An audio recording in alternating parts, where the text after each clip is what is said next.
The Insolvency and Bankruptcy Code is likely to be tabled in Parliament next week. At the start of any insolvency, we need information about whether the borrower has truly defaulted, how much he has defaulted, who he has defaulted to. Now, to put together this information, the draft bill proposes the setting up of an information utility. To tell us a little bit more about what this information utility is and how the bankruptcy process will play out, we have with us Anirudh Burman, legal consultant at the National Institute of Public Finance and Policy. Thank you, Anirudh, for being here. Let me begin by asking you, can you tell us a little bit more about what is an information utility?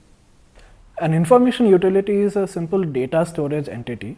Its job is to collect information from various sources and store it in an electronic format in a safe and secure manner. In the bankruptcy bill, what is envisaged is that the information utility will ensure that when a financial firm uploads a contract about its financial liabilities, that information is verified by both the parties and the version uploaded on the repository or the information utility is the true and correct information. This will ensure that it cannot be challenged as being incorrect or incomplete or untrue at a later date. So an IU is a repository of information. Can you tell us how the bankruptcy process will play out and what the role of the IU will be in it? Well, one of the biggest problems in the bankruptcy process today is that there is a huge delay in trying to discover the precise nature of a firm's liabilities to various creditors. As soon as insolvency is triggered, all the creditors get together and try and make sense of the complete picture of a firm's liabilities. This takes up a lot of time, and the firm continuously loses value on every single day that this delay occurs. What the information utility will bring to the table is that the complete liabilities of a firm will be present on one or more information utilities.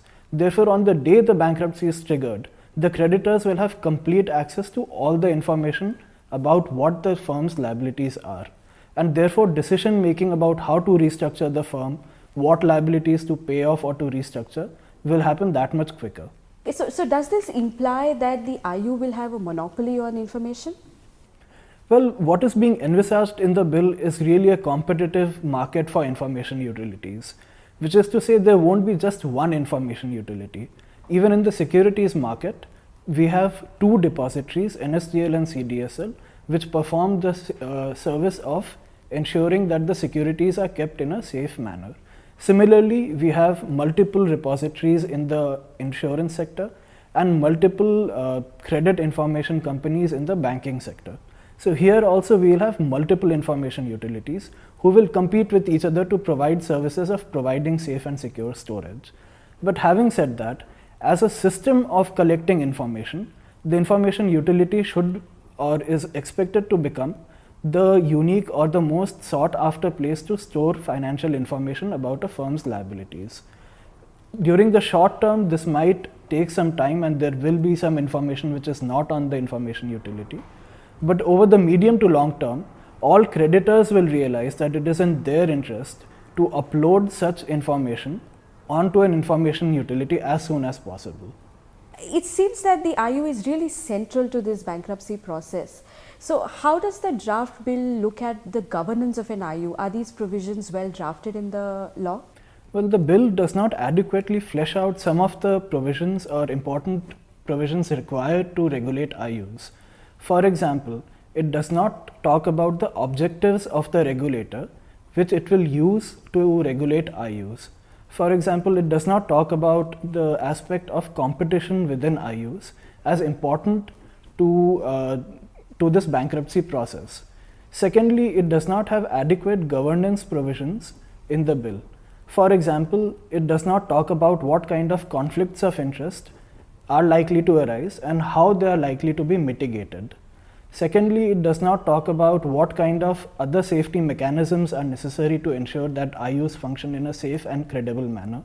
It does not talk about, for example, disaster recovery requirements. It does not talk about what kinds of entities might be fit and proper to actually become an IU.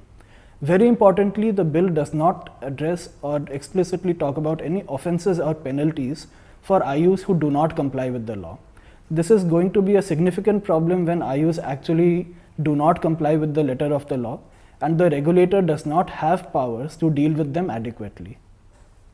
Thank you, Anirudh, for spending the time with us. As Anirudh mentioned, information utilities are central to the bankruptcy process. It is therefore important that we have provisions that regulate the IUs adequately and that there are governance mechanisms within the IUs. The current draft bill does not adequately have these provisions. It is therefore important that we incorporate these suggestions into the bill that eventually does get tabled in Parliament.